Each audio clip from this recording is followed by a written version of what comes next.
Sex Talk with Erica Miley. 'Cause sexuality is tough. And okay, sex just isn't good enough. No. Sex Talk with Erica Miley. Hey folks, welcome to Sex Talk with Erica Miley. Erica Miley here. Y'all, I brought you a friend. We met at a biohacking conference. Natalie, Mistress Natalie King. But Natalie, my friend, I am just so glad that you are here. You are a dominatrix, a kinky coach. Welcome to my damn show. Thank you so much for having me. It was amazing to be able to be on the panel with you. I am so grateful for the opportunity to have met, that we crossed paths, and that we have this great relationship now. Same. I think and when we're done with this and when this episode comes out, it'll probably be part of our next season. So y'all, we're recording this and then you'll listen to it down the road. But we'll have to tag Dave and just be like, you unintentionally made some people some friends, just so you know. Yeah, he did. He did indeed. So I really want to talk about your perspective around BDSM is so wonderful to me. I think it's it's all encompassing, and we're going to get in deep to that here in just a second. But I really want you to talk about how you see BDSM and the role you play for a client as a kinky coach. Mm-hmm. Well, my perception of BDSM has really changed and evolved over the 28-ish years that I've been practicing. So my thoughts on it now are extraordinarily different than when I was a baby dom at 18 years old, like kind of exploring the sex industry. Through my own personal journey of health and fitness and trying to really resolve a lot of things in myself, I started to adjust my approach to BDSM, and my clients became really, really receptive. And I also started noticing a lot about my practice that I started making these comparisons to things that I was putting in my life, like the comparison of the sort of breath work that you get in yoga, and the focus and intention and surrender and calm, and really seeing the same sort of thing in my BDSM practice.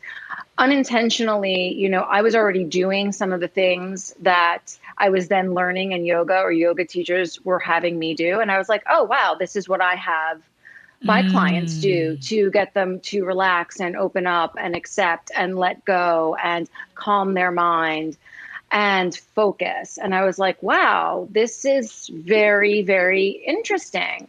And when I started exploring other things like sensory deprivation tanks, float tanks, and I was like, oh my goodness, this is like when I put someone in heavy sensory depth bondage with noise canceling headphones and a blindfold in a swing. And it's this womb-like cocoon and they're floating. And I was like, oh my God, these things that people are saying that you should really do for your health that have these remarkable benefits are things I am actually doing in my practice. So it was this weird sort of like light bulb aha moment. And so I was like, I want to be able to foster this because this resonates with me in my personal life. And I already know it's really effective for making excellent experiences for my subs. And I went and I got my life coaching certification and a yoga certification and really started building this sort of kinky coaching aspect to it. You made a beautiful connection though, like how you saw this change in some of the things that you were starting to remove from your own life and then adding some of these pieces, I mean, for lack of a better way to put it, I hear this thread of mindfulness. Like this absolute thread of mindfulness but in just different, very, very different domains in BDSM, but in yoga, and then pulling them together masterfully. So, I mean, talk about that a little bit. Yeah. I mean, it was absolutely just one of these things, coincidence, a total coincidence. Here I am in life and I'm making these associations. And I was like, this really is a thing. Like people, and I knew people were coming to me because the time that we had together was very beneficial for them. That was something I also had to learn early on the first several years of doing this, I realized people come to different things for different reasons. And there are people that are coming to BDSM to really improve their lives, whether it's just fun entertainment or stress relief or processing some sort of guilt or trauma, or being an experimenter, exploring themselves, wanting to know what's out there. So there's so many good reasons to participate in BDSM, but there are some negative ones. People who come and use these sessions and this time to reinforce their negative self-image. If they are doing these humiliating things or painful things, they really feel that they deserve it, and they leave feeling less rather than more, and enlightened and better and happier. And I started to notice that the people who were coming to me, in general, most of them were coming to me for positive, good reasons. But there was this subsection where I could tell that they were walking away and they really internalized what we were doing in an extraordinarily negative, self-destructive way. So doubling down, using BDSM almost as doubling down on maybe an internal shame. Yeah. Is what definitely. I'm hearing from you. An internal shame, low self-esteem, if they want a humiliation session, they were really using it to feel that and exponentially, kind of grow their self-doubt and low self-esteem, and understanding in the beginning, not everybody coming to me is the same. And I need to differentiate this. So that I learned relatively early on, because I'm a pretty intuitive person, and you can get a sense. And, aftercare or follow-up of some degree is always very important to me. And I would be able to start to see these patterns of negativity. So making sure that the clients that I'm seeing are using this for some positive reason, whether it's really, light and fun and entertainment, and it doesn't have to be some deep emotional, cathartic moment or spiritual awakening. That it is for pleasure's sake, which is absolutely what you can absolutely do that. Or play, we need to have fun and be entertained. But there are people who see it, that really is much more serious and plays a more important role in their life. But as long as it was in that realm, these were the clients that I started to develop. And I started to make sure to focus the people that I was seeing into this group. And since I knew these people were coming to me for that reason, and a lot of them did have a much deeper need for BDSM in their life, way beyond just entertainment. And through email correspondence, I was seeing how fulfilling the practice was for them. I started to realize how extraordinarily important my role was in giving them something they needed in their life. And that just fueled me more and more and more to kind of practice my craft and be better and figure out what it was that they needed.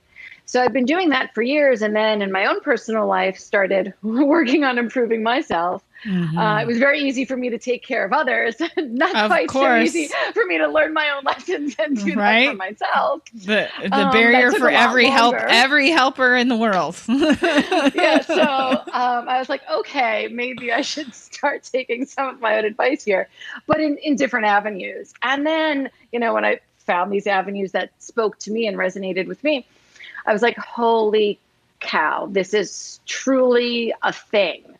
And really started then focusing on that with my clients. We are going to use this platform. We're going to use our trust. We're going to use this very open exchange with clear boundaries and, goals to be set for very positive things. And each person's, different. So you can't say who's going to need what, but fine tuning the way that I approached things to really give this sort of a holistic, beneficial experience, very therapeutic.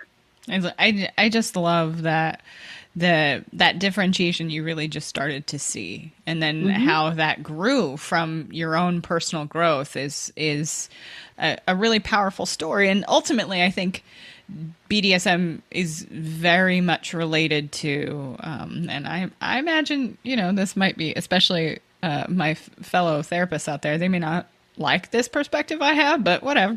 I think BDSM fits in the world of what we call narrative therapy. What story we're telling ourselves about something, or what story we're telling ourselves about maybe pleasure and pain. And I've seen many people who have traumatic stories or have had traumatic things happen in their lives and be able to shift those stories using BDSM in particular. And I know I've talked about that on the show, and you and I've talked about that outside of recording. Yeah. And I do kind of want to talk about, like, both you and I have independently dealt with our own eating issues and body issues. And I know I've talked about eating disorders on the show, and you and I talked about this privately. And you were, I'm so thankful you're willing to talk about this journey about your body and eating disorders and the role BDSM has played in your own healing. You want to talk about that a little bit? Sure. Growing up, I was morbidly obese. I was 240 pounds by the time I was 13. I could never really get a handle on my food for various reasons, in retrospect, lots of, trauma and things. And the only way that I could figure out how to, not be overweight was to just not eat. And I developed anorexia.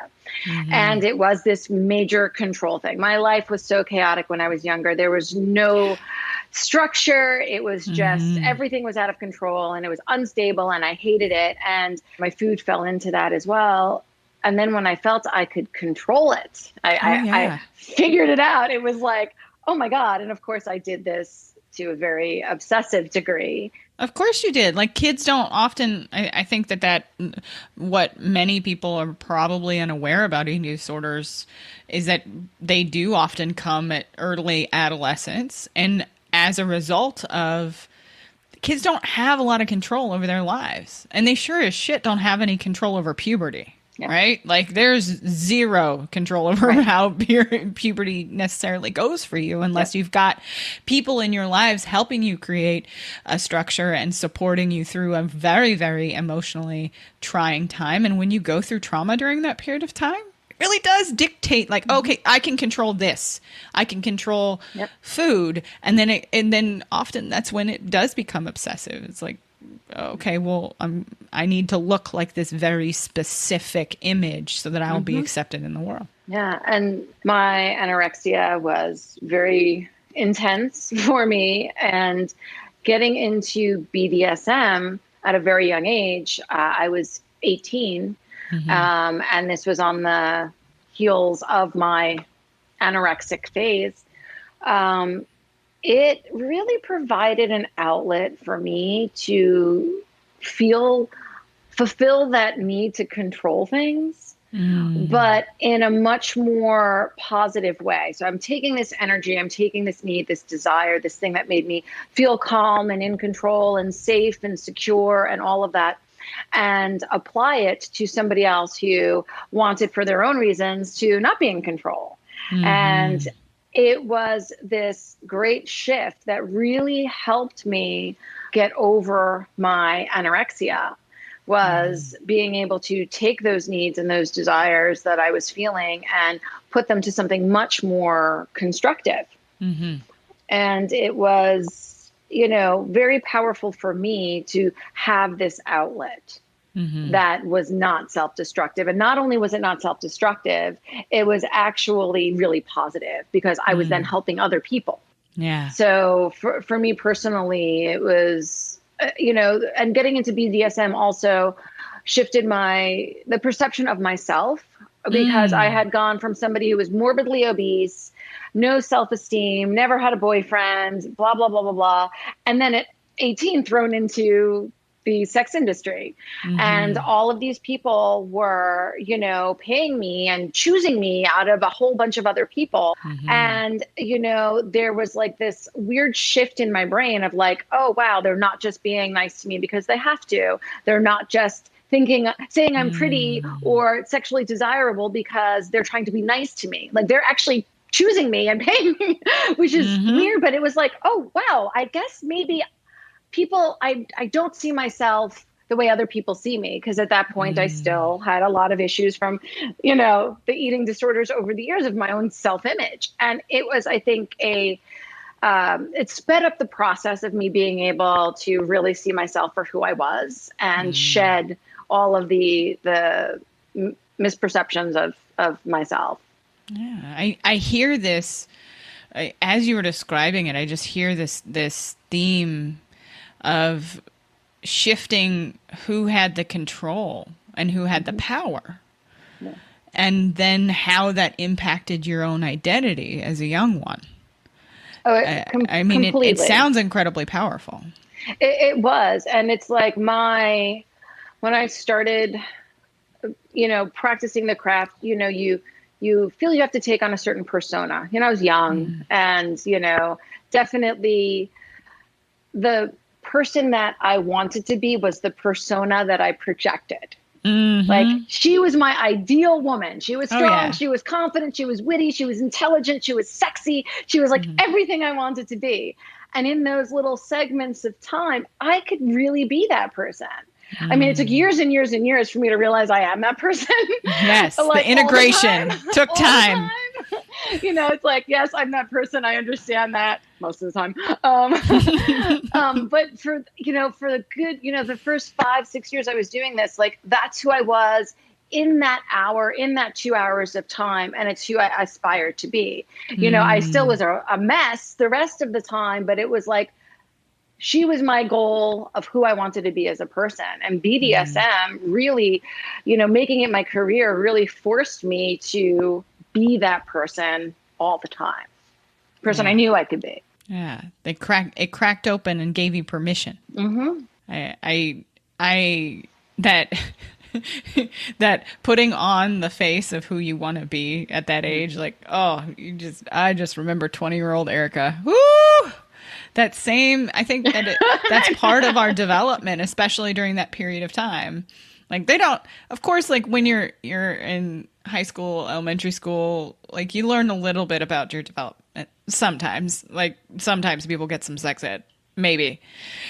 And most of the time it's really, really anatomy focused, right? Like, and there's not a lot of, this is how humans develop over time in our education. And I think that is an integral part of those 18, 19, early 20s times, is this identity exploration. Who am I? How do I want to be in the world? And the way you described that I'm going to wear this who I want to be and visit her from time to time until you were able to really do that integration work. I wonder, did you start to even then, like, understand the relationship and how close and interconnected pleasure and pain are, or did that come later? That's a really good question. I think I started to understand that pleasure and pain and their connection was apparent to me. I mean, I saw it, but really getting a good grasp on the many ways that they can be interconnected took some time. I think when I first started, it was just like I was going through the motions because this is what I was told to do or asked to do. And I was like, okay, I'm doing this. I don't know if I'm quite understanding this. In my personal life, I didn't really have any sexual or BDSM experience. So I hadn't really gotten that. And even in some parallels that I draw today to help people understand it who've never practiced BDSM, is like when you go to the gym and you work out and you have a really good workout and it hurts, but it feels really good because you're sore, and that's a good sore.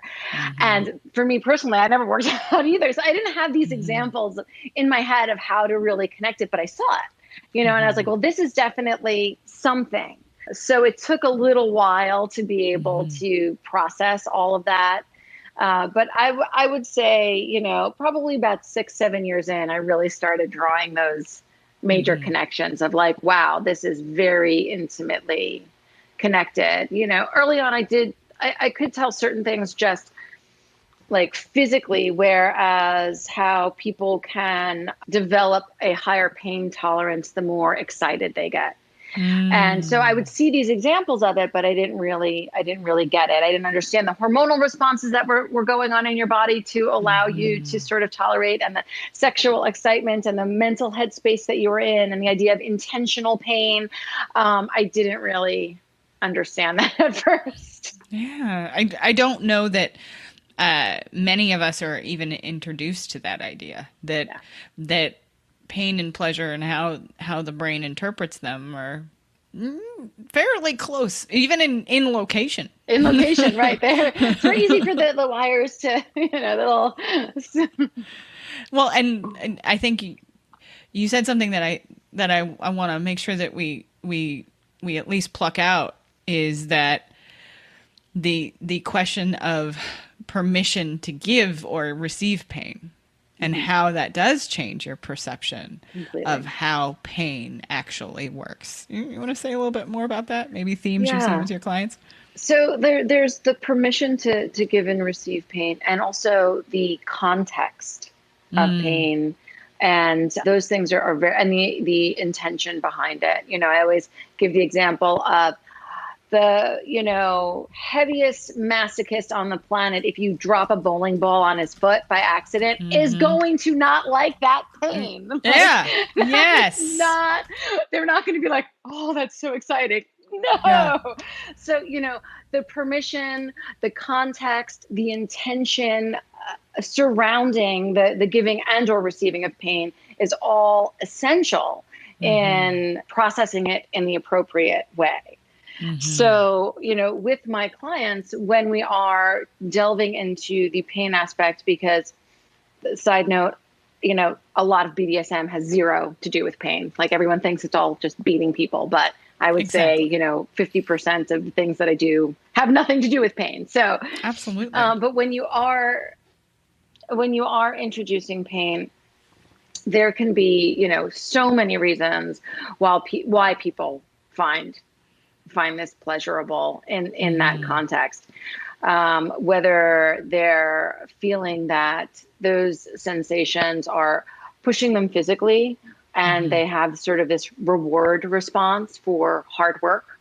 That is, I see that quite a bit. There really is this intention to want to be the best at something, prove yourself. It's weird because they're submissive, but yet what they're doing is very, very challenging. And I think through pain, they're really feeling empowered in their submission. And that's a very pleasurable sensation. It's like, it's very exciting to sort of be forced to do things that are uncomfortable sometimes. And then when you're sexually aroused, there is a flood of hormones and chemicals through your body. And that's when this crossover starts to happen. It's like, if you're to be the kid in the schoolyard and give someone a titty twister, like you might get punched in the face. But in the bedroom, if you're with your lover and you bite their nipple, watch out. That's a whole different experience. I think we just named the episode, The Context of Pain. Like that absolutely is an incredible example of that. It isn't just somebody hitting the shit out of you with a riding crop. There are so many other elements of what this can look like for a person and what they might find erotic and how it might draw in their focus. I've been talking a lot to many of the women that I work with who have neurodiversity, like ADHD. And we've talked a lot about specifically, like, what would it be like for you to know exactly how this might go? And it might bring up this intensity to a level that you could stay with this sexual experience. What might that be like for you? And so I think you're asking some and answering, honestly, some of these questions of like, what can intensity of experience physically do for a person?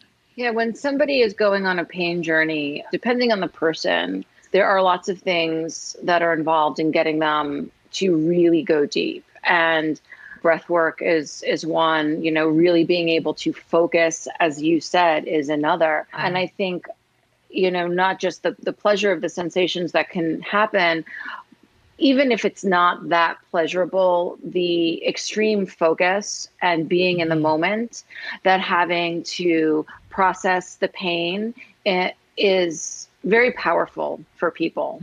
And for a lot of masochists, sometimes there isn't really a huge sexual component. There'll be no physical manifestation of anything sexual going on. They may sexualize it later because they're really excited by the fact that they took it. But in the moment, literally the pain is so intense that there isn't any sexual arousal. And when that happens, there are all of these other things coming into play, testing themselves, wanting to do for somebody else, extreme focus, breath work, intention, mindfulness, because you can't, zone out of something like that. You really have to be there and present. And it makes you feel alive, like you are here, you're in this situation and all of this intense sensation is happening. And when you're there, though, I think what your body sometimes starts to do is it really doesn't recognize pleasure or pain. It just recognizes intense sensation. Sort of like if you come in from the cold and you run your hand on their hot water, you don't know if it's hot or cold water. You just know it's like too much and you pull your hand away and you don't know which tap was on. It doesn't matter. And I think that happens a lot in BDSM where you are just processing it as intense sensation.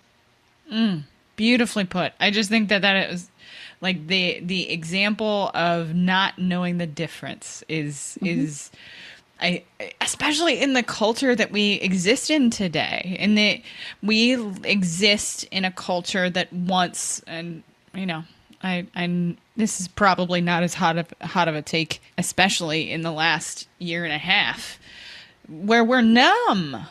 We're numb, and many times we are taught to numb our emotions, numb our experience, and numb maybe even the things that we are sexually excited to, or that we shouldn't be excited by, in quotation marks. So I just think you just gave a wonderful example. So I'm so happy and glad that you decided to come on my show. I thank you, my friend. And how do people find you in this great big old world? Let's see. They can go to one of my two websites, kinkycoaching.com or mistressnatalie.com. Depending on which side of the spectrum you want to fall on. I love it. I absolutely love it. Everything will be in the show notes. Folks, thanks for sticking around to the end, and we will see you next time. Thanks so much.